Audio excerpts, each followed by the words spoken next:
أعوذ بالله من الشيطان الرجيم. بسم الله الرحمن الرحيم. الرحمن علم القرآن خلق الإنسان علمه البيان الشمس والقمر بحسبان والنجم والشجر يسجدان والسماء رفعها ووضع الميزان ألا تطغوا في الميزان وأقيموا الوزن بالقسط ولا تخسروا الميزان والأرض وضعها للأنام فيها فاكهة والنخل ذات الأكمام والحب ذو العصف والريحان فبأي آلاء ربكما تكذبان خلق الإنسان من صلصال كالفخار وخلق الجان من مارج من نار فبأي آلاء ربكما تكذبان رب المشرقين ورب المغربين فبأي آلاء ربكما تكذبان مرج البحرين يلتقيان بينهما برزخ لا يبغيان فبأي آلاء ربكما تكذبان يخرج منهما اللؤلؤ والمرجان فبأي آلاء ربكما تكذبان وله الجوار المنشآت في البحر كالأعلام فبأي آلاء ربكما تكذبان كل من عليها فان ويبقى وجه ربك ذو الجلال والإكرام فبأي آلاء ربكما تكذبان يسأله من في السماوات والأرض كل يوم هو في شأن فبأي آلاء ربكما تكذبان سنفرغ لكم أيها الثقلان فبأي آلاء ربكما تكذبان يا معشر الجن والإنس إن استطعتم أن تنفذوا من أقطار السماوات والأرض فانفذوا لا تنفذون إلا بسلطان فبأي آلاء ربكما تكذبان يرسل عليكما شواظ من نار ونحاس فلا تنتصران فبأي آلاء ربكما تكذبان فإذا انشقت السماء فكانت وردة كالدهان فبأي آلاء ربكما تكذبان فيومئذ لا يسأل عن ذنبه إنس ولا جان فبأي آلاء ربكما تكذبان يعرف المجرمون بسيماهم فيؤخذ بالنواصي والأقدام فبأي آلاء ربكما تكذبان هذه جهنم التي يكذب بها المجرمون يطوفون بينها وبين حميم آن فبأي آلاء ربكما تكذبان ولمن خاف مقام ربه جنتان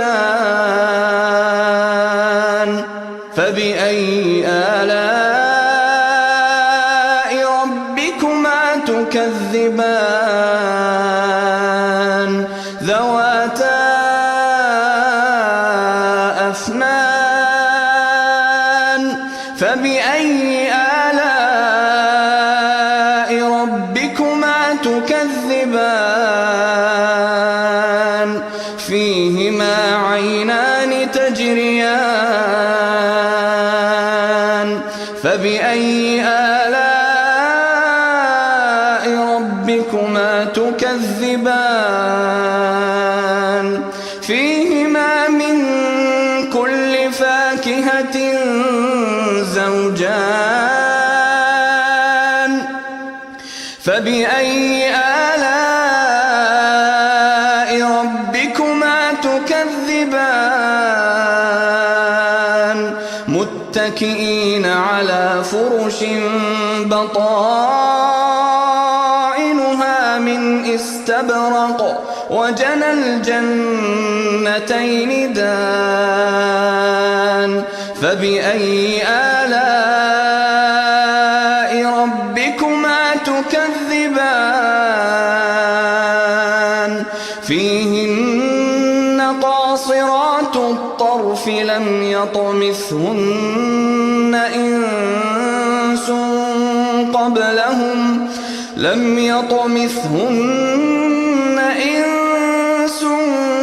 قبلهم ولا جان فبأي آلاء ربكما تكذبان كأنهن الياقوت والمرجان فبأي آلاء ربكما تكذبان هل جزاء الإحسان إلا الإحسان فبأي آلاء ربكما تكذبان ومن دونهما جنتان فبأي آلاء ربكما تكذبان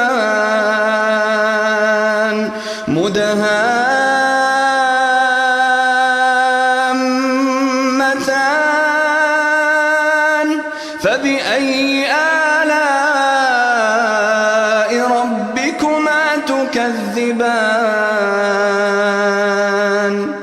فيهما عينان نضاختان فبأي آلاء ربكما تكذبان فيهما فاكهة ونخل ورمان فبأي آلاء ربكما تكذبان فيهن خيرات حسان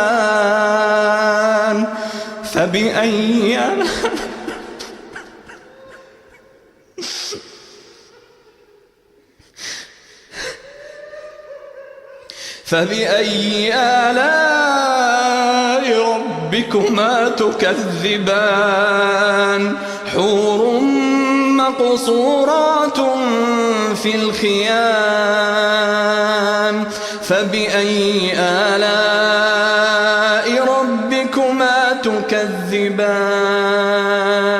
لم يطمثهن إنس قبلهم ولا جان فبأي آلاء ربكما تكذبان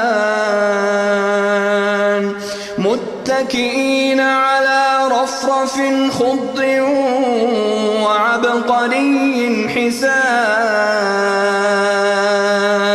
فبأي آلاء ربكما تكذبان تبارك اسم ربك ذي الجلال والإكرام. فاتحة.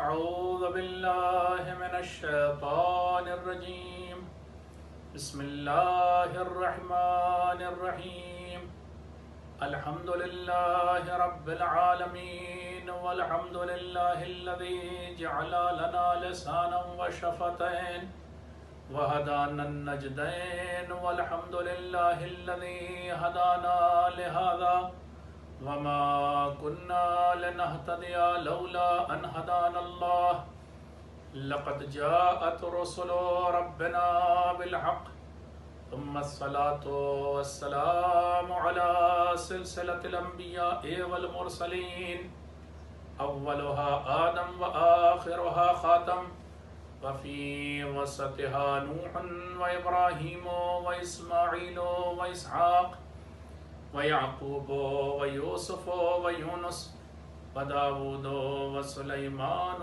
وموسى وعيسى لا سيما على أشرفهم وأفضلهم سيدنا ونبينا بالقاسم محمد اللهم صل على محمد وآل محمد وعلى أهل بيته الطيبين الطاهرين الذين أذهب الله عنهم الرجس وطهرهم تطهيرا اللهم صل على محمد وآل محمد واللعنة الدائمة الباقية على أعدائهم أجمعين من الآن إلى قيام يوم الدين أما بعد فقد قال الله تبارك وتعالى في كتابه المبين وهو أصدق الصادقين وقوله الحق بسم الله الرحمن الرحيم قل لو كان البحر مدادا لكلمات ربي لنفد البحر قبل أن تنفد كلمات ربي ولو جئنا بمثله مددا قل انما انا بشر مثلكم يوحى الي انما الهكم اله واحد فمن كان يرجو لقاء ربه فليعمل عملا صالحا ولا يشرك بعبادة ربه احدا. صلوات پڑھیں آپ حضرات. اللہم صل علی محمد و آل محمد. عزیزان گرامی، آپ کو معلوم ہے کہ ہماری ان مجلسوں کا موضوع سورہ کہف ہے. اس وقت جن دو آیتوں کی میں نے تلاوت کی وہ سورہ کہف کی آیت نمبر 109 اور 110 ہے.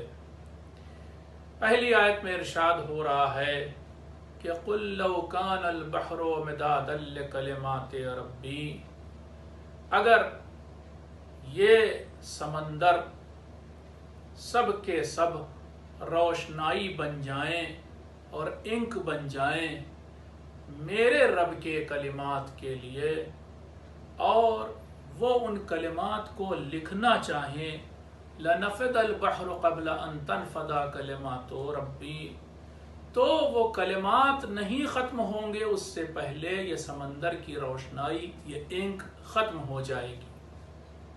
اس کے بعد کہا جا رہا ہے وَلَوْ جِئْنَا بِمِثْلِهِ مَدَدًا، اور صرف یہی سمندر، یہی اوشن نہیں بلکہ ان جیسے اور بھی اوشن ہوں اور بھی سمندر ہوں اور وہ سب کے سب انک بن جائیں، تب بھی اگر اس انک کے ذریعے، اس روشنائی کے ذریعے اللہ کے کلمات کو لکھنے کی کوشش کی جائے گی تو وہ کلمات ختم نہیں ہوں گے.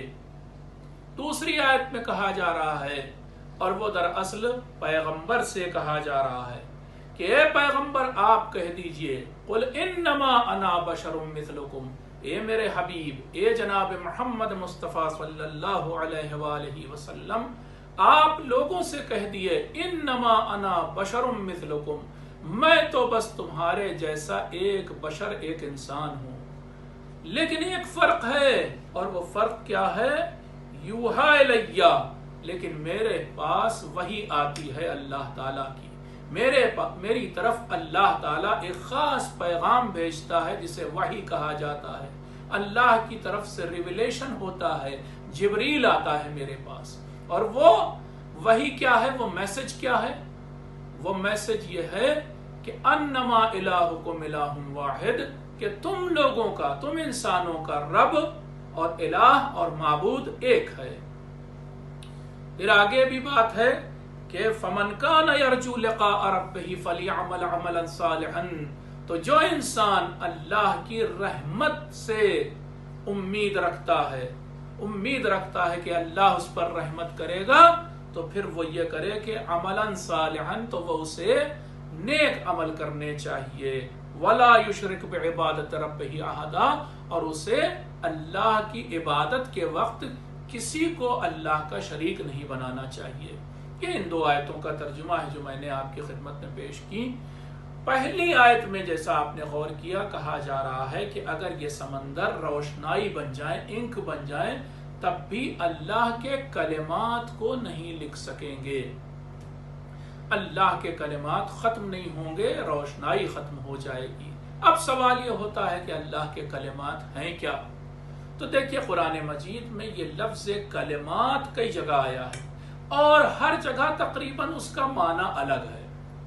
کہیں پر جناب آدم کے قصے میں آیا فَتَلَقَّى آدَمُ مِن رَبِّهِ كَلِمَاتٍ فَتَابَ عَلَيْهِ، اللہ سے جناب آدم نے سیکھے اور حاصل کیے کچھ کلمات.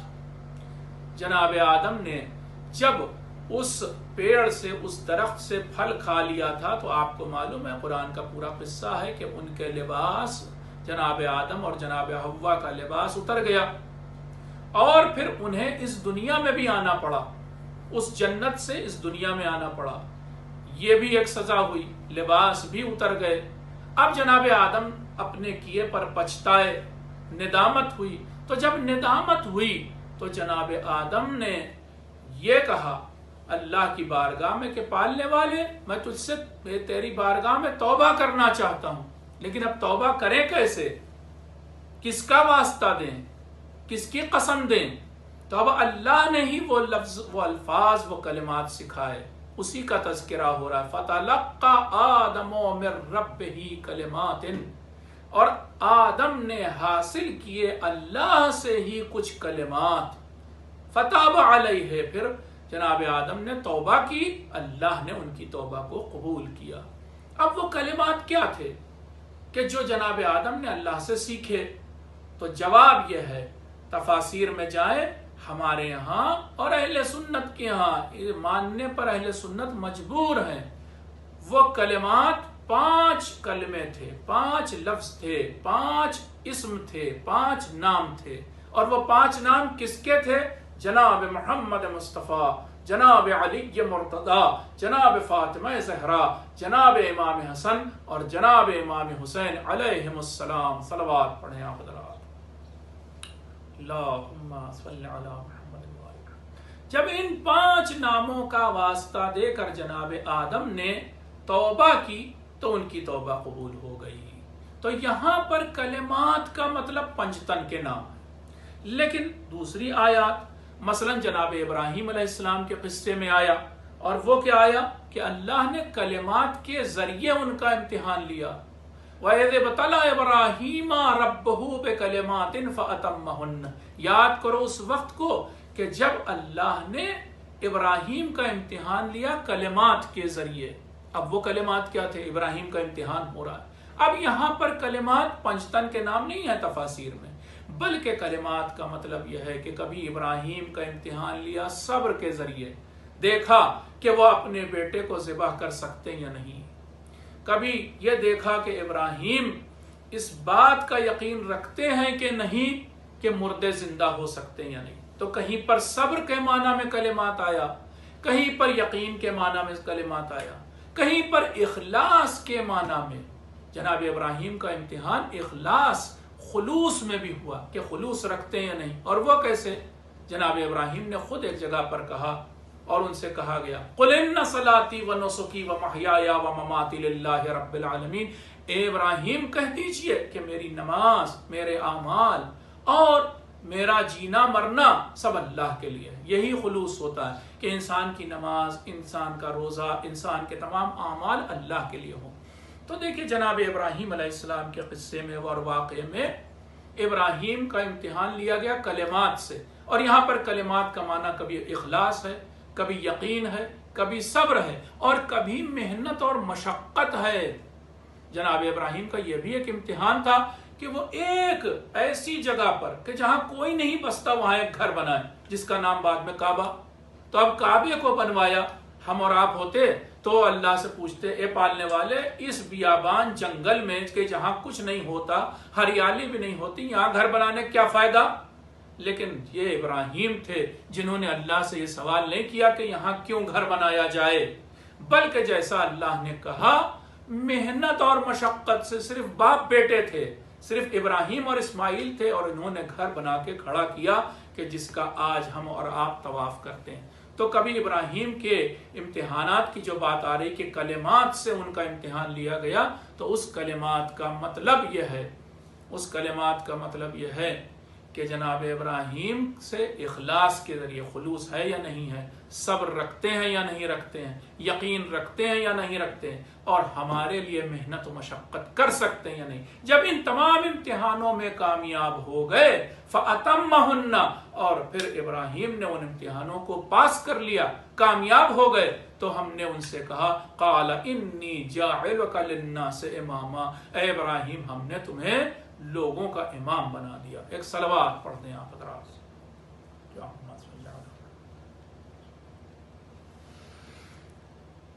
یہ تو 2 معنی ہوئے، یعنی قرآن میں کہیں پر کلمات کا مطلب پنجتن کے نام، کہیں پر کلمات کا مطلب خلوص ہے، صبر ہے، یقین ہے. اب ایک اور معنی کلمات کا، جناب یحییٰ علیہ السلام کو اللہ نے اپنا کلمہ کہا، اور اسی طرح سے قرآن مجید میں ہی آیا کہ جناب عیسیٰ علیہ السلام کو اللہ نے اپنا کلمہ کہا.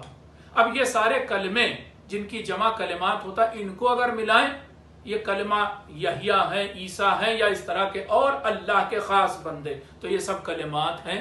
ان کلمات کے ذریعے ایک آیت آئی وَيُحِقُّ اللَّهُ الْحَقَّ بِكَلِمَاتِهِ. اللہ تو اپنے کلموں کے ذریعے ایسے کہوں اللہ تو اپنے خاص بندوں کے ذریعے حق کو قائم کر دیتا ہے، حق کو بٹھا دیتا ہے۔ تو یہ اللہ کے خاص بندے کون ہیں؟ وہ کلمات خدا ہیں۔ یہ ایک معنی، پھر ایک اور معنی نکل آیا۔ اسی طرح سے اب یہ جو آیت جو میں نے ابھی سورہ کہف کی پڑھی، اس میں کہا جا رہا ہے کہ اگر سمندر سب کے سب روشنائی بن جائیں، انک بن جائیں، تو پھر اور لکھنا چاہیں اللہ کے کلمات کو لکھ نہیں سکیں گے۔ اب یہاں پر کلمات کا مطلب علماء اور مفسرین کہتے ہیں یہاں پر کلمات کا مطلب اللہ کی مخلوقات، اتنی چیزیں اس نے بنائی ہیں کہ جس کو لکھنا ممکن نہیں۔ میں مثال دے دوں آپ کو، کہا جاتا ہے کہ اس یونیورس میں کتنے سٹارز ہیں، اس گیلیکسی میں، جس گیلیکسی میں ہم ہیں، اس میں کتنے سٹارز ہیں؟ لکھا ہے کہ 10⁻20 سٹارز ہیں۔ اب ان کو کروڑ اور ارب میں نہیں بول سکتے، ہمارے وہاں پر جا کر کے گنتی ختم ہو جاتی ہے۔ 10⁻20 سٹارز اس ایک گیلیکسی میں، اور ایسی کتنی گیلیکسیز ہیں؟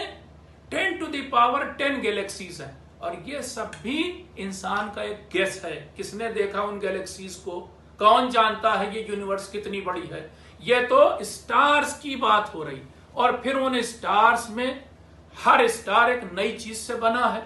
کسی کا ایٹماسفیئر ایسڈ کا ہے تو کسی کا ایٹماسفیئر پتھروں سے ہے بنا ہوا، اور کسی جیسے ہماری یہ زمین ہے، اس کا ایٹماسفیئر ہوا ہے، یہاں پر ایئر ہے اور اس کا خود کمپوزیشن۔ اب آپ یعنی نینو لیول سے لے کر کے اور وہ 10 مثلاً 10 جو بڑی چیزیں وہاں تک چلے جائیے، ہائر لیول تک، تو آپ کو اللہ کی اتنی زیادہ مخلوقات دکھائی دیں گی کہ جن کو گننا ممکن نہیں ہے۔ یہ تو ہم جانتے ہیں حضور، آج سے 200 سال پہلے کا انسان جانتا تھا کہ ایٹم کیا چیز ہے اور ایٹم کے اندر کیا ہے، الیکٹران اور پروٹون اور نیوٹران، اور اب تو الیکٹران، پروٹون اور نیوٹران سے بہت آگے بات پہنچ چکی، اب تو اینٹی پارٹیکلز اور پتہ نہیں کیا کیا۔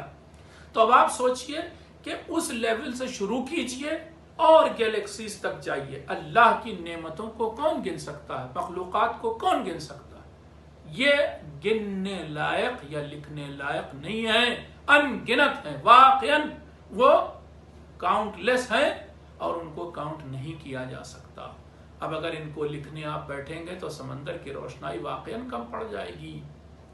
آپ خود سوچیں کہ ہماری باڈی میں کتنے سیل ہیں، اور ایک باڈی کی بات نہ ہو، دنیا میں اربوں انسان آئے اور چلے گئے، ان سب کو جوڑیں کتنے سیلز، اور پھر جتنی زندہ چیزیں ان میں سیلز، تو یہ ایٹم گننا شروع کریں، پارٹیکلز گننا شروع کریں، سیلز گننا شروع کریں، تو ہماری جو نمبر سسٹم ہے یہ ختم ہو جائے گا، مگر یہ نہیں ختم ہوگی۔ اسی کو کہا جا رہا ہے۔ تو جو آیت میں نے پڑھی ابھی سورہ کہف کی، اس آیت میں کہا جا رہا ہے کہ اللہ کے کلمات ختم نہیں ہوں گے، یعنی اللہ کی اگر مخلوقات کو لکھا جائے تو وہ ختم نہیں ہونے والی۔ اب کچھ علماء نے کہا یہ تو مخلوقات ہیں، ان مخلوقات کے جو اثر ہیں ایک دوسرے پر اس کو لکھنے کی کوشش کرو۔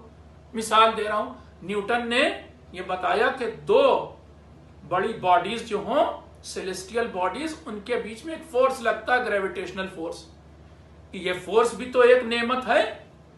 اب ہر باڈی کے درمیان کتنا فورس لگ رہا ہے، یا خود ایک ایٹم کے اندر وہ جو الیکٹران گھوم رہا ہے وہ کیا فورس ہے، کتنا اسے جو ہے نیوکلیس کھینچ رہا ہے، ان چیزوں کو یعنی پھر اب یہاں سے شروع کیجئے کہ وہ فورسز، یہ تو ایک چیز کہہ رہا ہوں، فورس ہم جو کھاتے ہیں اس کی تاثیر، فرض ابھی آپ کو جائیے آپ حکیم کے پاس تو آپ پوچھئے کہ حکیم صاحب مثلا یہ گاجر کی کیا تاثیر ہے، یہ دہی کی کیا تاثیر ہے، تو اب تاثیر بھی وہ بتانا شروع کریں گے۔ تو اگر ان نعمتوں کو گننا ناممکن کام ہے تو ان کی تاثیر اور ان کے میں جو فزیکل لاز یا ڈیفرنٹ نیچرل لاز جو لگ رہے ہیں ان کو کہاں تک گنیں گے آپ؟ نہیں گن سکتے ہم لوگ۔ اسی لیے جب گن نہیں سکتے تو اللہ کی نعمتوں کا شکر بھی ادا نہیں کر سکتے۔ ایک صلوات پڑھ دیا بدرا۔ اب ایک روایت آپ کی خدمت میں پیش کرنا چاہتا ہوں، اور وہ روایت یہ ہے کہ روایت میں آیا کہ یہ پہلا آسمان جسے ہم دیکھتے ہیں، یہ پہلا آسمان دوسرے آسمان جس کو ہم نے آج تک نہیں دیکھا، اس دوسرے آسمان کے مقابلے میں ایک ذرے کے برابر ہے، ایک حلقے کے برابر ہے، اور پھر وہ دوسرا آسمان تیسرے آسمان کے مقابلے میں ایک حلقے اور ایک ذرے کے برابر ہے، اور پھر تیسرا آسمان چوتھے آسمان کے مقابلے میں ایک ذرے یا حلقے کے برابر ہے۔ ہوتے ہوتے کہا جا رہا ہے کہ چھٹا آسمان ساتویں آسمان کے مقابلے میں ایک حلقے اور ایک ذرے کے برابر ہے۔ اب آپ اس سے اندازہ لگا سکتے ہیں کہ یہ کائنات کتنی بڑی ہے کہ جو روایت میں آئی ہے۔ بعض آپ پڑھیے، آپ تو اس کے لیے بہت اچھا یہ ہے کہ ڈسکوری چینل دیکھیے، آپ نیشنل جیوگرافک دیکھیے، آپ کو اللہ کی نعمتوں کا تھوڑا احساس ہو جائے گا۔ آپ بعض ایسے اسٹارز کے بارے میں بتاتے ہیں اب سائنٹسٹ کہ جن کا نور یا جن کی لائٹ ہم تک اگر پہنچے تو کتنے، وہ کہتے ہیں کہ ملین لائٹ ایئر دور ہیں وہ یہاں سے۔ اب لائٹ ایئر خود ایک سال میں جتنی لائٹ جتنا فاصلہ طے کرتی ہے تو وہ لائٹ ایئر ہے، وہ اتنا ڈسٹینس لائٹ ایئر ہے، اور پھر کہہ رہے ہیں million light year, 10 million light year وہ اسٹار دور ہے۔ تو اب یہ سب آپ اندازہ لگائیں، بس یہ اللہ ایک طرح سے ہم کو اس سورہ کہف میں جھنجھوڑ رہا ہے، یہ جانیں ہم کہ اللہ کی یہ کائنات کتنی بڑی ہے اور اس کے مقابلے میں ہمارا وجود کتنا سا ہے، ایک کیڑے کے برابر بھی نہیں ہے ہم۔ اسی دنیا میں دیکھیے، آپ جب جہاز پہ بیٹھ جاتے ہیں تو جب نیچے کی طرف دیکھتے ہیں تو تھوڑی دیر تک تو انسان دکھائی دیتے ہیں، ورنہ پھر انسان ہی دکھنا بند ہو جاتے ہیں۔ اب اگر آپ جہاز میں بیٹھ کر کے کسی انسان کے بال دیکھنا چاہیں اور الگ الگ دیکھنا چاہیں تو دیکھ سکتے ہیں؟ نہیں دیکھ سکتے۔ یہ تو اسی دنیا میں حال ہے۔ اور اگر آپ پہلے آسمان، دوسرے آسمان، تیسرے آسمان، یہ تو پھر اس سے پوچھئے کہ جو شب معراج گیا تھا اور اس عرش پر، اور پھر اس سے بھی اوپر کے جس کے لیے قرآن کہہ رہا ہے دنا فتدلی فکان قاب قوسین او ادنا، وہ تو اتنا بلند ہوا کہ وہ اللہ کے مقام قرب سے اتنا قریب ہو گیا کہ بس 2 کمانوں کا فاصلہ یا اس سے بھی کم رہ گیا۔ ایک صلوات پڑھ دیے آپ حضرات۔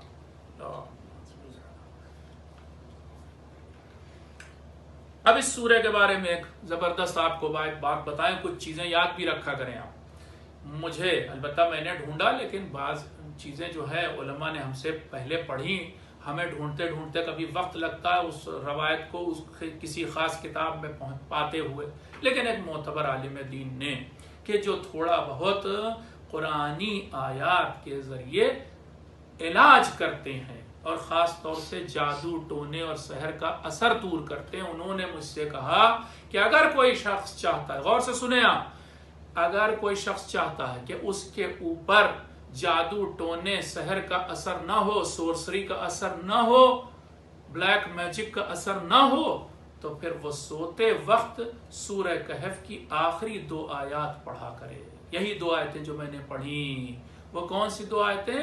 قُلْ لَوْ كَانَ الْبَحْرُ مِدَادًا لِكَلِمَاتِ رَبِّهِ سے لے کر کے وہ آخر تک فَمَنْ كَانَ يَرْجُو لِقَاءَ رَبِّهِ فَلْيَعْمَلْ عَمَلًا صَالِحًا وَلَا يُشْرِكْ بِعِبَادَةِ رَبِّهِ أَحَدًا۔ صلوات پڑھ دیجئے حضرات۔ تو ان آیات کا اثر یہ ہے کہ آپ کے اوپر جادو اور ٹونا اثر نہیں کرے گا۔ تو ان آیات کو یاد کریے، اگر یاد نہیں ہے تو کوشش کیجئے یہ یاد ہو جائیں، اور سوتے وقت ان کو پڑھنے کی عادت بنا لیجئے کہ جس سے آپ کے اوپر کسی جادو ٹونے اور سحر کا اثر نہ ہونے پائے۔ ان آیات میں وہ جو آخری آیت ہے بالکل، کہ جسے 110 نمبر آیت آپ کہیں، اس میں کیا کہا جا رہا ہے؟ اس میں کہا جا رہا ہے قُلْ إِنَّمَا أَنَا بَشَرٌ مِثْلُكُمْ يُوحَىٰ إِلَيَّ أَنَّمَا إِلَٰهُكُمْ إِلَٰهٌ وَاحِدٌ فَمَنْ كَانَ يَرْجُو لِقَاءَ رَبِّهِ فَلْيَعْمَلْ عَمَلًا صَالِحًا وَلَا يُشْرِكْ بِعِبَادَةِ رَبِّهِ أَحَدًا۔ اس آخری آیت کے بارے میں جناب ختمی مرتبت حضرت محمد مصطفیٰ صلی اللہ علیہ وآلہ وسلم کا قول ہے۔ آپ فرماتے ہیں کہ اگر قرآن کی صرف یہی ایک آیت نازل ہوئی ہوتی، صرف ایک آیت، تو بھی میری امت کی ہدایت کے لیے کافی ہوتی۔ اب سوچئے سارا قرآن سمٹ کے ایک آیت میں آ گیا، اور وہ ایک آیت کون سی ہے؟ یہ آخری آیت۔ اب اس آیت کو اگر آپ غور سے دیکھیں، اس آیت میں ابھی آپ کو دکھاتا ہوں، توحید بھی ہے، نبوت کا بھی ذکر ہے، قیامت کا بھی ذکر ہے، اللہ کی رحمت سے امید کا بھی ذکر ہے، اخلاص کا بھی ذکر ہے، ہر چیز موجود ہے۔ توحید کا ذکر دیکھیے کیسے ہے، الہ واحد، اتنی عربی تو آپ بھی سمجھتے ہیں، اللہ ایک اللہ، یہ توحید کا تذکرہ ہے اس میں، الہ واحد۔ آپ دیکھیے گا کبھی کھول کر کے آپ کو یہ جملہ یا یہ کلمہ دکھائی دے گا اس آخری آیت میں، الہ واحد، توحید کا تذکرہ۔ پھر نبوت کا تذکرہ، نبوت کا تذکرہ کیسے ہے، یوحا الیہ، پیغمبر کہہ رہے ہیں میرے پاس وحی آتی ہے، یعنی نبی ہیں تبھی تو وحی آتی ہے۔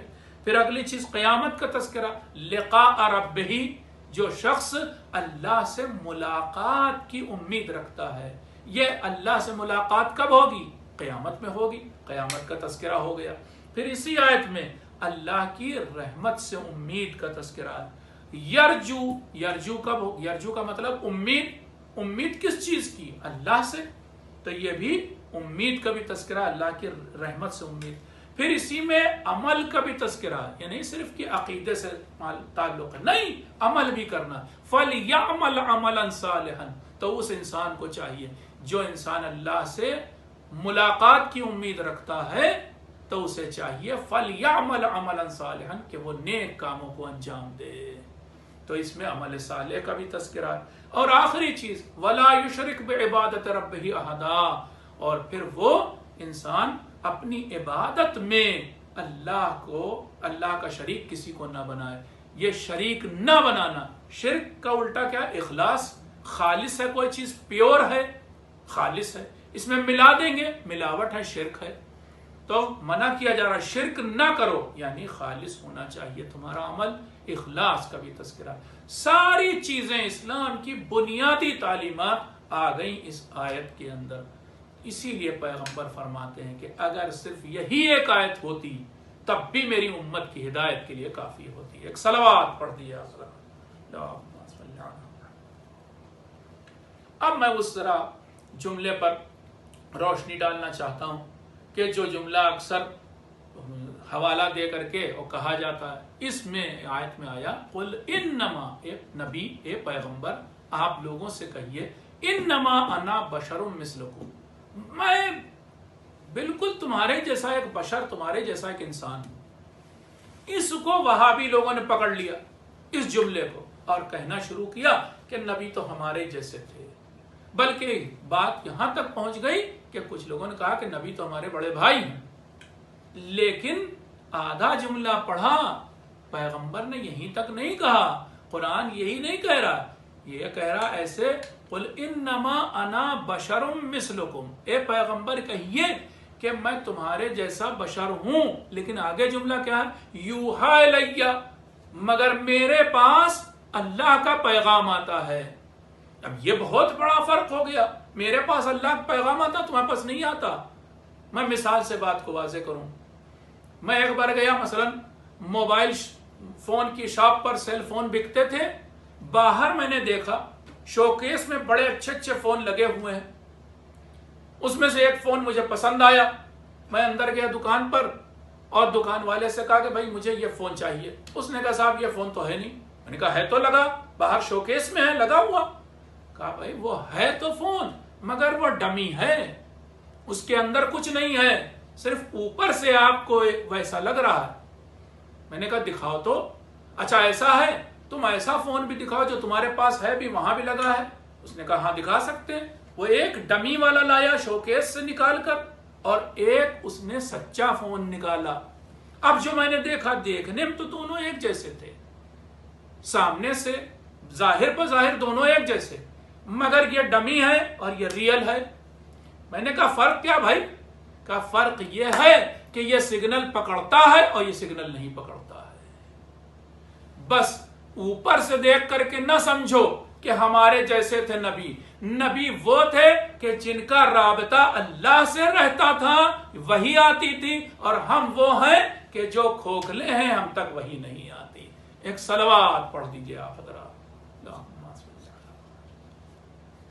تو اوپر سے دیکھ کر کے نہ سمجھا کیجئے کہ چیز ویسی ہے، ارے بھائی یہ بہت بڑا فرق ہے، تمہارے پاس ایک ملک نہیں آتا، اور جب آئے گا تو تم کو لے جائے گا، اور نبی کے در پر روز ملک آتا تھا جس کا نام جبریل تھا، تمہارے پاس جس دن ملک آیا، دعا کرو آ جائے.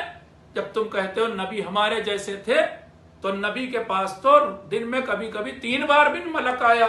جبریل آ کے کھڑے ہوتے تھے. جو لوگ مدینے گئے ہیں وہ جا کے دیکھیں، مسجد نبوی میں ایک دروازہ ہے، اسے باب جبریل کہا جاتا ہے.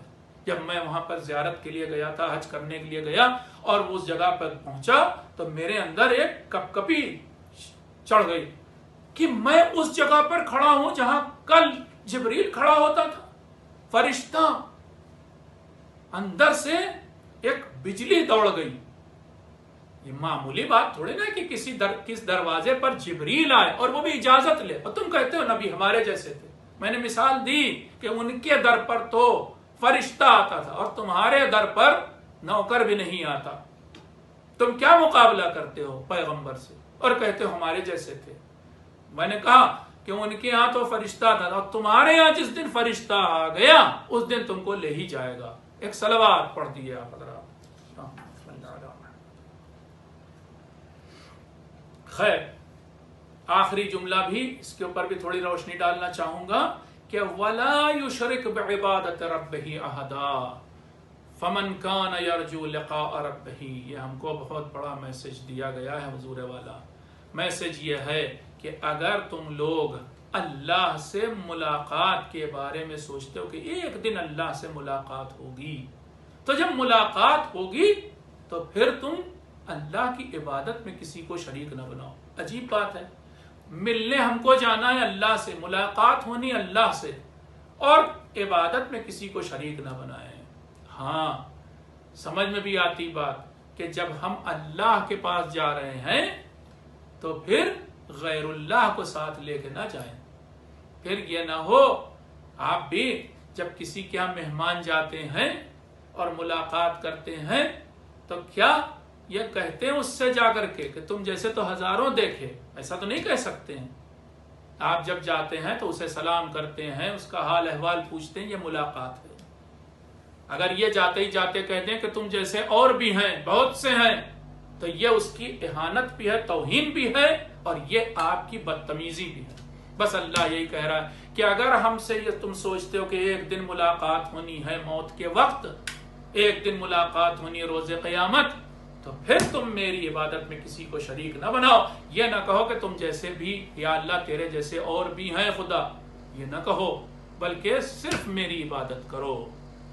اب ہم دیکھیے یہ جو شرک ہے نا، اس کے بارے میں اسلام میں اتنی روایات ہمارے یہاں اور اتنی احادیث اور اتنی اخلاقی باتیں ہیں کہ خود یہ ایک بہت بڑا چیپٹر ہے، اور اس کے بارے میں آپ نے خود سنا بھی ہوگا.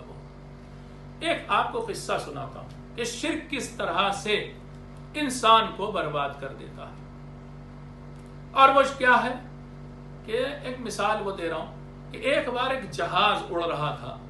یہ ایک اناؤنسمنٹ ہوا کہ ہم اس جہاز کو لینڈ کرا رہے ہیں، ایمرجنسی لینڈنگ ہے، ہم اپنے مقصد اپنے ڈیسٹینیشن پر پہنچنے سے پہلے ہی ایک شہر میں اتر رہے ہیں. جہاز اتر گیا، سب لوگوں کو فوراً جہاز سے اتارا گیا. اب لوگ سمجھے کہ اندر بم ہے شاید. سب نے پوچھا کیا وجہ، ہم کو کیوں اتارا گیا جہاز سے؟ جواب ملا کہ اس جہاز میں ایک چوہا چلا گیا ہے. چوہا چلا گیا تو کون سی ایسی بڑی بات ہو گئی؟ کہا نہیں، ایک چوہا اگر اس نے ایک تار کاٹ دیا تو ایک تار کاٹنے سے معلوم ہے کیا ہو سکتا ہے کہ اس جہاز کا جو کمیونیکیشن ہے، جو رابطہ ہے زمین سے اور کنٹرول روم سے، وہ ٹوٹ جائے گا. اور ٹوٹا نہیں وہ رابطہ کہ یہ جہاز پھر لینڈ نہیں کر پائے گا، کبھی ختم ہو جائے گا، پھر یہ گر ہی جائے گا. ایک چوہا اتنے بڑے جہاز کو گرا سکتا ہے، تعجب ہوتا ہے. ہاں ایسا ہی ہے، ایک چوہا ایسا کر سکتا ہے. تو بس عزیزوں، بہت عبادت کسی نے کی ہو اور ایک لمحے کے لیے اگر شرک کر دے تو وہ برباد ہو جائے گا. اسی وجہ سے ایک دو آیتیں بلکہ ایسی ہیں قرآن مجید میں جس میں ایک طرح سے پیغمبر کو اللہ تعالی، ہماری تو اوقات نہیں، پیغمبر کو، اپنے نبی کو اللہ تعالی اس لہجے میں خطاب کر رہا ہے کہ اے نبی، اگر تم نے بھی ایک لمحے کے لیے شرک کیا تو تمہارے سارے نیک عمل برباد ہو جائیں گے، بیکار ہو جائیں گے۔ بہت بڑی بات ہے کہ اتنی بڑی زحمتیں اور ایک لمحے کا شرک سب برباد کر دے گا۔ کہا جاتا ہے نا کہ ایک چنگاری سارے جنگل کو جلا دینے کے لیے کافی۔ آپ لگا دیے لاکھوں پیڑ، ایک ہی چنگاری سے آپ دیکھتے ہیں اکثر کبھی کیلیفورنیا میں آگ لگی ہوئی ہے، اور کبھی ابھی کچھ عرصہ پہلے آپ دیکھیں لیٹن امریکہ میں لگ گئی تھی۔ یہ ایک چنگاری سے لگنے والی آگ ہے، لیکن جلنے والا جنگل سینکڑوں ایکڑ، لاکھوں ایکڑ تک جل گیا جنگل۔ تو ایک چنگاری لاکھوں پیڑوں کو جلا سکتی ہے، اسی طرح سے ایک لمحے کا شرک لاکھوں نمازوں کو برباد کر سکتا ہے، لاکھوں روزوں کو برباد کر سکتا ہے، لاکھوں حجوں کو برباد کر سکتا ہے، جبکہ نہ ہم نے لاکھوں نمازیں پڑھی، نہ لاکھوں روزے رکھے، نہ لاکھوں حج کیے۔ تو بہرحال اللہ ہمیں اس مصیبت سے بچائے رکھے، سوائے اللہ کی توفیق کے کوئی اور چیز نہیں ہے۔ اللہ کی خاص مدد ہوگی تبھی ہم شرک سے بچ سکتے ہیں۔ اس لیے دعا کیا کیجئے کہ اللہ ہمیں شرک اور کفر سے بچائے رکھے۔ ایک صلوات پڑھ دیجئے آپ حضرات، اللہم صلی علی محمد۔ اور ہم ایک اور صلوات پڑھ دیجئے آپ حضرات۔ اور ہم چھوٹی سی چھوٹی چیز میں صحیح بات یہ کہ شرک کرتے ہیں۔ آپ نے کبھی غور کیا نہیں؟ ہمارے ایک استاد تھے قم میں، وہ کہتے تھے کہ ہم لوگ بہت سے موقعوں پر غور نہیں کرتے، ہمارا شرک ہوتا ہے بھی، روایت بھی ہے، حدیث بھی ہے کہ شرک اتنی پوشیدہ چیز ہے، اتنی چھپی ہوئی چیز ہے کہ جیسے رات، کالی رات، اندھیری رات میں کالے پتھر پر ایک چینٹی چل رہی ہو تو کیا وہ دکھے گی؟ ایسے ہی شرک انسان کے عمل میں شامل ہو جاتا ہے اور اسے پتہ ہی نہیں چلتا۔ ہم لوگ کتنی بار آپ دیکھیں نا کہ اگر کبھی نماز پڑھنے کھڑے ہوئے، بہت سے لوگ ہیں کہ جن کو اگر پہلی صف میں جگہ نہیں ملی نماز میں اور دوسری میں ملی تو انہیں بڑا کھلتا ہے۔ یہاں زیادہ دور کی بات نہیں، ہمارے اسی شہر میں ابھی چند مہینہ پہلے مسجد میں لڑائی ہو گئی، مار پیٹ ہو گئی، صرف اس بات پر کہ جو صاحب ہمیشہ پہلی صف میں کھڑے ہوتے تھے وہ ایک دن دیر سے آئے اور انہیں دوسری یا تیسری صف میں جگہ ملی۔ ان کے وہ اتنا ناگوار گزرا، لوگوں نے ان کے لیے جگہ نہیں چھوڑ رکھی تھی کہ لڑنے مرنے کو تیار۔ سوچنا چاہیے کہ ہم ایک عرصے تک پھر عبادت کس لیے کر رہے تھے، اللہ کے لیے یا صف اول کے لیے کر رہے تھے؟ ایک عرصہ عبادت کرنے کے بعد کبھی کبھی انسان کو احساس ہوتا ہے کہ یہ تو عبادت کسی اور ہی کے لیے تھی۔ میں آپ کو ایک اور واقعہ سناتا ہوں، تہران کا واقعہ ہے، امام خمینی رضوان اللہ تعالی علیہ کا واقعہ۔ یہی محرم کے ایام تھے۔ آپ کو معلوم ہے کہ پہلے امام خمینی جب انقلاب ہوا اور آ کر کے پھر وہ قم میں رہے، لیکن قم میں آپ جانتے ہیں کہ اتنے پہاڑ نہیں، دور ہیں، وہ چھوٹی چھوٹی سی پہاڑیاں ہیں۔ اور کچھ ہی عرصے کے بعد جب ایران عراق جنگ شروع ہو گئی تو اکثر ایسے صدام کی طرف سے ایسے فائٹر جیٹ آتے تھے، پلین آتے تھے کہ جو بم برساتے تھے۔ قم پر بھی بمباری ہوئی تو اب یہ خوف ہوا کہ کہیں ایسا نہ ہو کہ امام خمینی کے گھر پر صدام بم مار دے اور خدا نہ کرے امام خمینی شہید ہو جائے۔ تو اب تمام جو وزراء تھے انہوں نے مل کر کے ایک میٹنگ کی اور یہ طے کیا کہ امام خمینی کو یہاں سے ہٹایا جائے گا اور ایک محفوظ جگہ میں ان کو سیفر پلیس پر لے جائیں گے۔ وہ سیف پلیس کون سی تھی؟ تہران لے گئے۔ تہران میں اونچے اونچے پہاڑ ہیں اور ان پہاڑوں کی بالکل گود میں جو گھر ہیں، جو محلہ ہے، وہاں پر لا کے جمران اس محلے میں رکھا تاکہ فائٹر جیٹ اگر نیچے اڑنا چاہیں گے تو جہاز سامنے پہاڑ سے لڑ جائے گا، نہیں وہاں پہ بمباری ہو سکتی۔ اس جگہ پہ جا کے امام خمینی کو رکھا، نیا محلہ تھا۔ امام خمینی بہرحال وہاں پہ ایک گھر کرایہ پہ لیا اور اس میں رہنے لگے۔ محرم کے ایام آ گئے، پہلا عشرہ تھا۔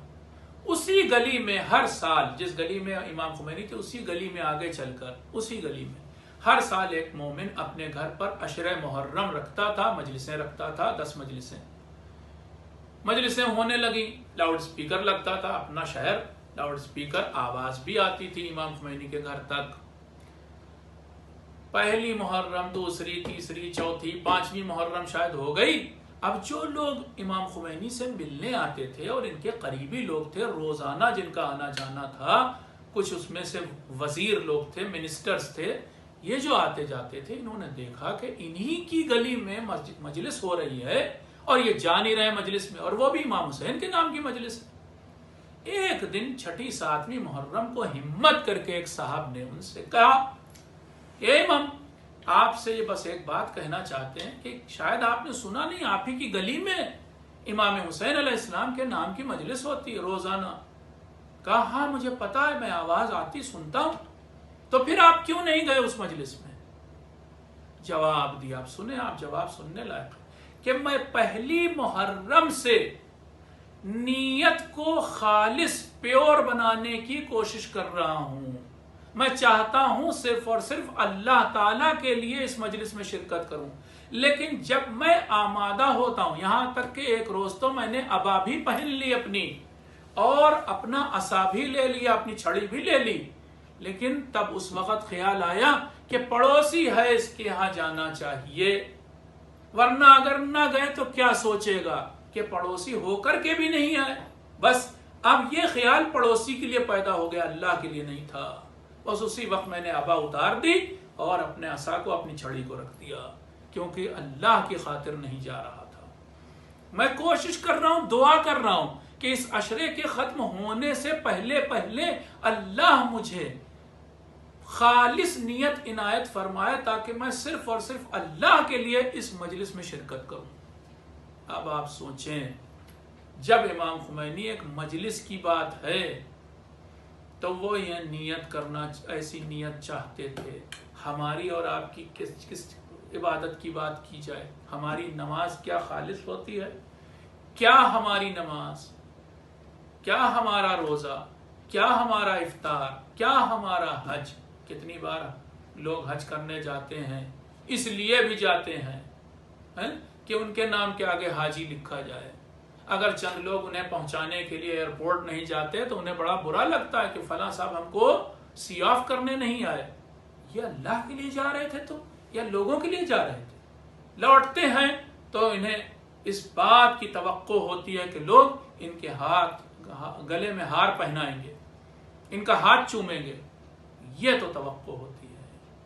عزیزوں، یہ حج پھر کس کے لیے ہوا؟ یہ مجلسیں پھر ہم کس کے لیے کر رہے ہیں؟ دعا کیا کریں ہم، یہ خاص چیز ہے. ساری زندگی میں ہم اور آپ، میں آپ کی بات نہیں کرتا، آپ ماشاءاللہ بہت اچھے لوگ، میں نے تو کوشش کی ابھی تک نماز ہی 2 رکعت صحیح پڑھ پائے ہوں، نہیں یاد نہیں مجھے ایسی کوئی نماز، کوئی عمل ایسا ہو جو خالص ہو، پتہ نہیں، ایسا شاید ساری زندگی میں کوئی عمل نہیں ہوا. لیکن آپ کو بتائیں کہ اگر کوئی عمل جو کچا پکا ہو اور پھر وہ اللہ کی بارگاہ میں قبول بھی ہو جائے تو وہ بس ایک یہی عمل ہے کہ جس میں توقع ہے کہ آدھا ہم کریں گے، آدھا بی بی شہزادی جناب فاطمہ زہرا مدد کریں گی، اور وہ ہے مجلس امام حسین علیہ السلام. اس مجلس میں شہزادی کی مدد ہوگی تو ہمارے آنسو ان کی سفارش کے ساتھ انشاءاللہ قبول ہو جائیں گے، اور یہی مجلس ہماری انشاءاللہ نجات کا ذریعہ بن جائے گی. ایک صلوات پڑھ دیں آپ حضرات. اللہم صلی علی محمد. روایت پڑھنا چاہتا ہوں آپ کے سامنے، اور وہ روایت آئی ہے ہمارے یہاں، یہ روایت موجود ہے کہ مامون رشید، آپ نے نام سنا ہوگا، بادشاہ تھا، 8ویں امام علیہ السلام کا دور ہے. مامون کو ایک دن امام نے وضو کرتے دیکھا. دیکھیے کتنا خالص نہیں ہوتا ہمارا عمل، کیسے مثالیں اس کی دے رہا ہوں آپ کو. مامون ایک دن وضو کر رہا تھا اور اس کا خادم، اس کا غلام، اس کا نوکر پانی ڈال رہا تھا. امام کی نگاہ پڑی. امام نے کہا کہ خود کیوں نہیں وضو کرتے، کیوں کسی کو اس عبادت میں شامل کرتے ہو؟ یہ شرک کیا پائن ترین درجہ ہے کہ انسان اپنی عبادت میں کسی اور کو شامل کرے. ٹوک دیا امام نے. اسی لیے، اور یہ بھی روایت موجود ہے کہ خود ایک دن امام رضا علیہ السلام نے وضو کر رہے تھے، وضو کرنے بیٹھے، اور اس زمانے میں ظاہر سی بات ہے یہ نل و ایسی ٹوٹی اور ایسے فاسٹ تو نہیں ہوتے تھے، تو امام جو ہے وہ ایک آفتابے میں، ایک برتن میں پانی لے کر کے وضو کرنے بیٹھے، جلدی سے ایک خادم، ایک غلام بڑھا کہ میں پانی ڈال دوں، امام نے کہا نہیں، وَلَا يُشْرِكْ بِعِبَادَةِ رَبِّهِ أَحَدًا، جو انسان وضو کرنا چاہتا ہے اسے اللہ کی خاطر وضو کرنا چاہیے، کسی کو ساجدار نہیں بنانا چاہیے اس عبادت میں، نہیں، یہ عمل میں خود ہی انجام دوں گا۔ اسی لیے ہمارے یہاں بہت سے فقہا کا آپ دیکھیں فتویٰ کہ وضو میں کسی کی مدد لینا جائز نہیں ہے، آپ خود سے پورا وضو کیجئے۔ ہاں مجبوری کی صورت، جب انسان کے خدا نہ کرے ہاتھ نہ کام کرتے ہوں وہ الگ صورتیں، لیکن جب تک آپ کے ہاتھ پیر سلامت ہے آپ کو اجازت نہیں کہ آپ کسی کی مدد لیں وضو کرنے میں یا کسی اور عبادت میں، خود سے آپ عبادت کریں۔ یہاں تک کہ یہ کہا گیا ہے کہ اگر آپ نماز کے دوران کھڑے ہیں اور دیوار سے آپ نے ٹیک لگا لیا، یہ نماز غلط ہے، باطل ہے، دیوار سے ٹیک نہیں لگا سکتے۔ مجبوری درجہ الگ ہے کہ آپ بیمار ہیں اور آپ سے کھڑے نہیں ہویا جاتا تو تھوڑا سا آپ نے ٹیک لگا، وہ الگ چیز ہے، لیکن عام حالات میں آپ کو اجازت نہیں ہے کہ آپ دیوار کا ٹیک لگا لیں، یہ شرکت ہے آپ کی عبادت میں دیوار کی، اور جبکہ عبادت آپ کو اکیلے کرنی ہے اللہ کی، اور صرف اللہ کی کرنی ہے۔ ایک صلوات پڑھ دیا حضرات، اللہ علیہ محمد۔ بس یہ چند کلمات تھے کہ جو میں نے آپ کی خدمت میں پیش کیے۔ ایک بات اور جو آخری کہنا چاہتا تھا اس آیت کے ذیل میں، دیکھیے پیغمبر کو حکم ہوا کیا، اے پیغمبر آپ یہ کہہ دیے کہ میں تو، اے لوگوں، میں تمہارے جیسا بشر ہوں، میں تمہارے جیسا انسان ہوں، بس فرق یہ ہے کہ میرے پاس وحی آتی ہے۔ یعنی جتنا پیغمبر تھے اتنا ہی انٹروڈکشن کرایا، اپنا تعارف کرایا، اپنا بڑھ چڑھ کے تعارف نہیں کرایا۔ لیکن ہم لوگ کیا ہوتے ہیں، جب تعارف کراتے ہیں تو جو کام ہم نے نہیں انجام دیے، جو خوبیاں ہم میں نہیں پائی جاتی، وہ بھی ہم بتا دیتے ہیں۔ مثلا میں اپنا تعارف کرانے لگوں اور کہنا شروع کروں کہ صاحب میں تو بڑا محقق ہوں، بڑا ریسرچ اسکالر اور فلاں میں نے کام کیا اور یہ کام کیا، مجھے تو ہارورڈ نے ایک بار بلایا تھا، مجھے ایک بار آسٹریلیا بھی بلایا گیا، جھوٹ، نہ معلوم کتنی چیزیں۔ اچھا کچھ لوگ اتنا جھوٹ نہیں بولتے، لیکن جب ان کا کوئی اور انٹروڈکشن کرا رہا ہوتا ہے تب وہ شروع کرتے ہیں کہ نہیں صاحب، جیسے مثلا کسی نے انٹروڈکشن کرایا کہ ان سے ملیے، یہ ہمارے دوست ہیں، اور اب انٹروڈکشن کرانے میں اس نے یہ بھی کہہ دیا، حالانکہ آپ نے کوئی کتاب نہیں لکھی ہے، لیکن یہ کہا کہ صاحب انہوں نے 5 کتابیں بھی لکھی ہیں، یہ تو بہت کالمنسٹ ہیں، اخبار میں اکثر لکھتے بھی رہتے ہیں، اور فلاں 3-4 باتیں اس نے اپنی طرف سے جوڑ دی، اور آپ کھڑے جو ہے وہ مسکرا رہے ہیں۔ آپ نے یہ نہیں کہا کہ نہیں بھائی یہ خوبی میرے اندر نہیں پائی جاتی، کیوں پڑھا رہے ہو؟ ہمیں قرآن نے یہ سبق دیا کہ جب انٹروڈکشن کراؤ تو جتنے ہو اتنا ہی کراؤ، جھوٹ مت بولو، اپنے کو بڑھاؤ نہیں۔ پیغمبر چاہتے تو بہت کچھ بتاتے کہ میں یہ بھی ہوں، میں وہ بھی ہوں، میں نور سے بنا، میں پہلے بنا، اللہ نے مجھے سب سے پہلے بنایا، لیکن اللہ نے کہا کہ نہیں، جو تمہارا تعارف لوگوں سے متعلق ہے وہ یہی ہونا چاہیے کہ تم لوگوں سے کہو کہ تم انہی کے جیسے ایک بشر ہو، فرق صرف اتنا ہے کہ تمہارے پاس وحی آتی ہے، تمہارے پاس جبریل اللہ کا پیغام لاتے ہیں۔ یعنی تعارف کراتے وقت ہم جو ہیں وہی تعارف کرائیں۔ عزیزو، تعارف سے مجھے یاد آیا، ایک تعارف حسین کروا رہے تھے روز عاشورہ اپنا، کیا زبردست وہ پوری روایت ہے۔ امام نے ایک ایک کر کے پوچھنا شروع کیا، یہ بتاؤ یہ امامہ کس کا ہے، یہ بتاؤ کہ یہ ابا کس کی ہے، یہ بتاؤ کہ یہ گھوڑا کس کا ہے، یہ بتاؤ کہ یہ تلوار کس کی ہے، یہ بتاؤ کہ یہ زرہ کس کی ہے۔ اور ہر چیز کے جواب میں فوج یزید یہی کہہ رہی تھی کہ حسین یہ آپ کے نانا رسول خدا کی۔ ہوتے ہوتے پوچھتے ہیں یہ بتاؤ میں نواسا کس کا، کہا آپ نواسے ہیں رسول خدا محمد مصطفیٰ صلی اللہ علیہ وآلہ وسلم۔ پھر پوچھا یہ بتاؤ کہ کیا میں علی کا بیٹا نہیں ہوں، کہا ہاں آپ ہی علی کے بیٹے ہیں۔ کیا میں فاطمہ کا بیٹا نہیں ہوں، کہا آپ ہی فاطمہ کے بیٹے۔ کیا میں خدیجہ کبریٰ کا نواسا نہیں ہوں، کہا ہاں آپ ہی ہیں خدیجہ کبریٰ کے نواسا۔ جب سب اقرار لے لیا تو امام نے پوچھا فَلِمَا تَسْتَحِلُّونَ دَمِي، پھر یہ بتاؤ کہ میرے خون کو کیوں حلال سمجھتے ہو۔ اس کا کوئی جواب نہیں تھا۔ اتنی بڑی فوج جو اب تک کہہ رہی تھی کہ ہاں ہم پہچانتے ہیں، ہاں ہم جانتے ہیں، ہاں ہم گواہی دیتے ہیں، اب وہ فوج، وہی فوج خاموش ہے۔ اب کیوں نہیں بولتی جب حسین یہ پوچھ رہے ہیں کہ ذرا یہ بتاؤ کہ میرا خون کیوں جائز سمجھتے ہو، میرا قتل کیوں جائز سمجھتے ہو؟ عزیزوں، اس موقع پر حسین نے ساری فوج کو لاجواب کر دیا۔ پھر تو حسین نے پوچھنا شروع کیا، یا شمس ابن ربیعی، یا حجار ابن عبجر، اور ایک ایک کر کے تمام، یا حسین ابن نمیر، ارے تم لوگ بتاؤ کہ کیا تم ہی لوگ نہیں تھے کہ جنہوں نے مجھے خط لکھ کر بلایا تھا؟ کوئی جواب نہیں تھا ان کے پاس، منہ پھیر لیا حسین کی طرف سے۔ حسین نے لاجواب کر دیا، اتمام حجت کر دی۔ ہاں عزیزو، پورا عشرہ محرم گزر گیا، ہم جتنا روئے حسین پر سب کم تھا۔ وہ خواہش پوری نہیں ہو سکی جو پوری ہونی تھی، حق ادا نہیں ہو سکا حسین کا۔ عزیزو، پورا عاشور گزر گیا، لیکن نہ تو ہم صحیح سے ماتم کر سکے۔ اور اس سال جیسے میں نے کہا، اس سال تو دوہرا غم ہے ہمیں۔ ایک تو یہ غم کہ کربلا والوں کا غم منانا ہے، دوسرے یہ غم کہ جس طرح سے کھل کے عزاداری کرتے تھے ویسی نہیں کر سکے۔ اس وبا کی وجہ سے جو پابندیاں تھیں، ہمیں اپنے گھروں میں بیٹھنا پڑا، چند لوگ ہی بس جمع ہو سکے امام بارگاہوں میں۔ یہ ساری پابندیوں کی وجہ سے اس طرح سے ہائے حسین نہ کہہ سکے جیسے ہمیں کہنا چاہیے تھا۔ بڑا ہی عجیب منظر تھا کہ جب لٹا ہوا قافلہ جا رہا تھا کربلا سے، جب عشرہ محرم ختم ہوا، کیا بتاؤں کہ 11ویں کیسے گزری، کیا بتاؤں کہ 12ویں محرم کیسے گزری۔ عزیزو، میں چاہتا ہوں اس مجلس میں رخصت پڑھوں کہ کس طرح سے یہ لٹا ہوا قافلہ کربلا سے روانہ ہوا اور کیا ان کے اوپر بیتی۔ جب 11ویں کی صبح ہوئی تو آپ تصور کی نگاہ سے سوچئے کہ کربلا کا کیا منظر رہا ہوگا۔ چاروں طرف کس طرح سے لاشیں بکھرے ہوئے ہوں گے۔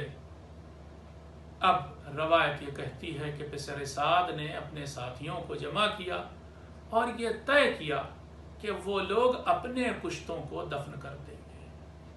پیغمبر کے ماننے والے، نبی کا کلمہ پڑھنے والے، جو نبی یہ کہہ گیا تھا کہ ہر مسلمان کو دفن کرنا تم پر واجب ہے، ان مسلمانوں نے نبی کے نواسے کا ہی لاشا چھوڑ دیا، جنازہ چھوڑ دیا۔ 72 لاشیں رہ گئے اور باقی سب دفن ہو گئے۔ صبح عاشور ہے، سب نے مل کر کے، فوج یزیدی کے لوگوں نے ان لاشوں کو دفن کیا کہ جو ان کے اپنے تھے، لیکن ان لاشوں کو، ان جنازوں کو چھوڑ دیا جو ان کے اپنے نہیں تھے۔ عزیزو، نہ صرف یہ کہ لاشوں کو چھوڑا، سروں کی گنتی کرنی شروع کی۔ جب سر گنے گئے تو ایک سر کم نکلا، پھر گنتی ہوئی، پھر ایک سر کم نکلا۔ اب یاد آیا کہ ہاں ایک سر، وہ کس کا؟ وہ اس بے شیر کا کہ جسے حسین اپنی گود میں لائے تھے۔ اس کی تلاش ہوئی، یاد آیا کہ حسین اس کو پشت خیمہ لے گئے تھے، اس سے سمجھا کہ شاید حسین نے اسے دفن کر دیا۔ عزیزو، بڑا عجیب منظر تھا۔ پھر تو زمین پر ادھر ادھر نیزے مارے جانے لگے۔ میں بار بار آپ کی خدمت میں پڑھتا ہوں، اور جتنی بار یہ کربلا کے مصائب پڑھے جاتے ہیں کبھی ان میں کمی نہیں آتی، کبھی اس پر گریے میں کمی نہیں آتی۔ بس وہ منظر میں اپنی نگاہوں سے، تصور کی نگاہوں سے سوچتا ہوں اور دیکھتا ہوں، ارے سب کے تو سر بلند ہوئے تھے نا نیزوں پہ، لیکن ایک بار ایسا نیزہ مارا گیا زمین کے اندر کہ سر نہیں، پورا بے شیر کا لاشا نکل آیا اور پورا لاشا نیزے پہ بلند ہو گیا۔ عزیزو، یہ بے شیر کا لاشا تھا۔ میں پوچھتا ہوں آپ سے، ذرا یہ تو بتائیے کہ ماں رباب نے کیسے دیکھا ہوگا اس منظر کو؟ ہم وہ منظر سوچ بھی نہیں سکتے، اور ماں تو اس منظر کو دیکھ رہی تھی۔ ہاں نہیں، صرف یہی نہیں بلکہ ایسا بھی کیا گیا کہ تمام خواتین کو ان لاشہائے شہداء کے پاس سے گزارا گیا جو ان کے عزیزوں کے لاشیں تھے۔ عجب منظر تھا، ایک لاشے کو پہچاننے کی کوشش کر رہی تھی زینب، دور سے دیکھ رہی ہے کہ میرے بھائی کا لاشا کہاں ہے، میرے بھائی کا لاشا کہاں ہے۔ معلوم ہے جناب زینب نے اپنے بھائی کو کیسے پہچانا؟ ارے جس لاشے پر سب سے زیادہ تیر لگے تھے، سمجھ گئی زینب وہی ان کے بھائی کا لاشا ہے۔ دیکھیں پہچان کے لیے ضروری ہوتا ہے کہ لاش کے اوپر سر ہو، لیکن سر نہ ہونے سے بہن نے یہ علامت سمجھی کہ جس پر سب سے زیادہ تیر لگے ہوں گے بس وہی حسین کا لاشا ہوگا۔ خود کو ناقے سے گرایا، ہاتھ پسے پشت سے بندھے ہوئے تھے، اس لاشے کے قریب آئی کہ جو حسین کا لاشا تھا۔ ابھی بھی شاید یقین نہیں آیا، پوچھتی ہیں انتا خو زینب، کیا تو ہی حسین کا بھائی، کیا تو ہی زینب کا بھائی حسین ہے؟ بس جیسے ہی اتنا پوچھا تھا، ایک بار جب یقین ہوا تو اب بڑی عزیزو اس جگہ کا بوسہ لیا جہاں کا بوسہ نہ پیغمبر نے لیا تھا، نہ علی نے لیا تھا، نہ فاطمہ نے لیا تھا، نہ حسن نے لیا تھا۔ جناب زینب نے اپنے لب حسین کی کٹی ہوئی رگوں پہ رکھ دیے اور یہ کہا ہے بھیا خدا حافظ۔ پھر ایک بار مدینے کا رخ کیا، نانا کو خطاب کیا اور فرماتی ہیں صلی علیک ملائکۃ السماء یا جدہ، اے میرے نانا آپ کے جنازے پر تو ملائکہ سما نے، آسمان کے فرشتوں نے نماز پڑھی تھی۔ وَهَذَا حُسَيْنٌ مُرَمَّلٌ بِالدِّمَاء، اور یہ آپ کا نواسا حسین ہے، گرم ریتی پہ پڑا ہوا ہے، مجزور الراس من القفا، جس کا سر کاٹا گیا اس طرح سے کہ پسے پشت سے کاٹا گیا ہے، جو اپنے ہی خون میں نہایا ہوا ہے۔ یہ تو جناب زینب کا مرثیہ تھا۔ اور اب جناب امام زین العابدین کا حال سنیں گے۔ ارے ناقے کی پشت پر ان کو باندھ رکھا تھا، امام اتر نہیں سکتے تھے، تو وہیں دور سے دیکھا اپنے باپ کے لاشے کو اور فرماتے ہیں اے بابا جان، ارے میں جوان بیٹا اور آپ کے لاشے کو دفن نہیں کر سکتا، آپ سے شرمندہ ہوں۔ جیسے ہی جناب زینب نے اپنے بھتیجے کو دیکھا، اس حالت میں دیکھا کہ بھتیجا کانپ رہا تھا، جناب زینب نے دیکھا کہ ان قریب روح پرواز کر جائے گی اور سید سجاد کو خطاب کر کے کہا اے سید سجاد، یہ میں کیا دیکھ رہی ہوں؟ مجھے لگتا ہے تمہاری روح ان قریب پرواز کر جائے گی، بس یہ سننا تھا۔ کہتے پھپھی اماں آپ دیکھتی نہیں، ارے میں جوان بیٹا یہاں موجود ہوں، میرے باپ کا لاشا بے کفن پڑا ہے، اسے کوئی دفن کرنے والا نہیں۔ عزیزوں یہ بیان ہوتا رہا۔ پھر وہ موقع آیا کہ جب ان خواتین سے کہا کہ پھر سے ناقوں پہ سوار ہو جاؤ، خواتین کسی طرح سے تیار نہیں تھی کہ ان لاشوں سے جدا ہوں جن سے وہ لپٹی ہوئی تھی۔ بس ایسے موقع پر معلوم ہے آپ کو کیسے سوار کیا گیا۔ ارے سوار کرنے کے لیے ایک طرف تو شمر بڑھا اور ایک طرف ایک شخص اور کہ جس کا نام زجر بن قیس ہے، وہ بڑھا اور اس نے کہا شمر سے میں جانتا ہوں انہیں کیسے سوار کرنا ہے، اور اب وہ اپنے ہاتھ میں ایک تازیانہ لیتا ہے۔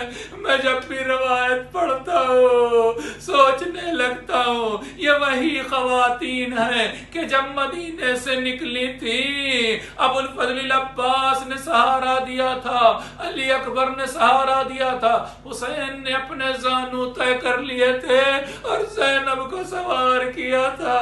آپ پاس دیکھو یہ تمہاری بہن کس حالت میں ہے کہ اس کو سوار کرتے وقت روایت کہتی ہے کہ زجر بن قیس نے فَأَخَذَ فَجَعَلَ يَضْرِبُهُنَّ بِالسِّيَاطِ، ارے وہ خواتین کو لگاتار تازیانے مارتا رہا حتی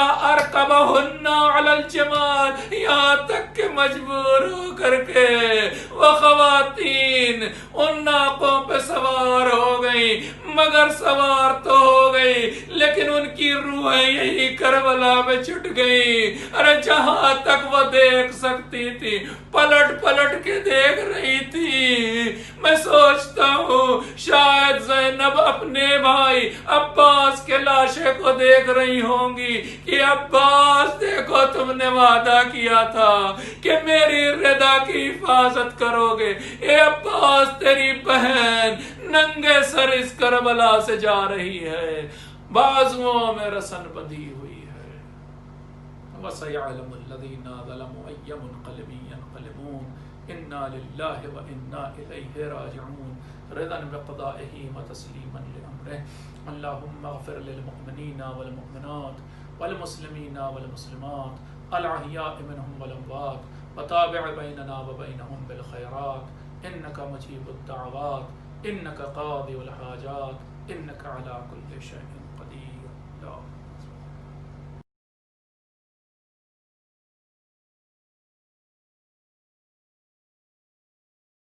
مولا حق امام یا حسن یا حسین یا حسین، مولا حق امام یا حسن یا حسین یا حسین، مولا حق امام یا حسن یا حسین یا حسین، مولا حق امام یا حسن یا حسین یا حسین۔ وہ عابد بیمار تھا، چلنے سے جو لاچار تھا، اور شام کا بازار تھا، اور مصطفیٰ کی بیٹیاں یا حسین امام یا حسن یا حسین یا حسین، مولا امام یا حسن یا حسین یا حسین، مولا امام یا حسن یا حسین یا حسین، مولا امام یا حسن یا حسین یا حسین۔ شبیر کی وہ لاڈلی سینے پہ جو شاہ کے پلی، جس کی ابابن میں جلی، تماچوں کے نشان یا حسین امام یا حسن یا حسین یا حسین، مولا امام یا حسن یا حسین یا حسین، مولا امام یا حسن یا حسین یا حسین، مولا امام یا حسن یا حسین یا حسین۔ وہ زینب و کلثوم تھی چادر سے جو محروم تھی، نامحرموں کے درمیان، اور مرتضیٰ کی بیٹیاں یا حسین امام یا حسن یا حسین یا حسین، مولا امام یا حسن یا حسین یا حسین، مولا امام یا حسن یا حسین یا حسین، مولا امام یا حسن یا حسین یا حسین۔ وہ باوفا عباس دکھیوں کی جو اکراس پانی ملا جو نہ پیا، معصوم کا احساس تھا یا حسین امام یا حسن یا حسین یا حسین، مولا امام یا حسن یا حسین یا حسین، مولا امام یا حسن یا حسین یا حسین، مولا امام یا حسن یا حسین یا حسین۔ رو کر گئے قاسم کی ماں، مارا گیا قاسم جوان، اے لال میں ڈھونڈوں کہاں میں تیری سے تیرا یا حسین امام یا حسن یا حسین یا حسین، مولا امام یا حسن یا حسین یا حسین، مولا امام یا حسن یا حسین یا حسین، مولا امام یا حسن یا حسین یا حسین۔ وہ اصغر بے شیر تھا اور کرملا کا تیر تھا، پیاسا گلا کیوں کر کٹا زمین اور آسمان یا حسین امام یا حسن یا حسین یا حسین، مولا امام یا حسن یا حسین یا حسین، مولا امام یا حسن یا حسین یا حسین مولا امام یا حسن یا حسین یا حسین یا سے گلے خنجر چلے چادر چنی خیمے جلے عباس کے پرچم تلے روتی رہی سیدانیاں روتی رہی سیدانیاں روتی رہی سیدانیاں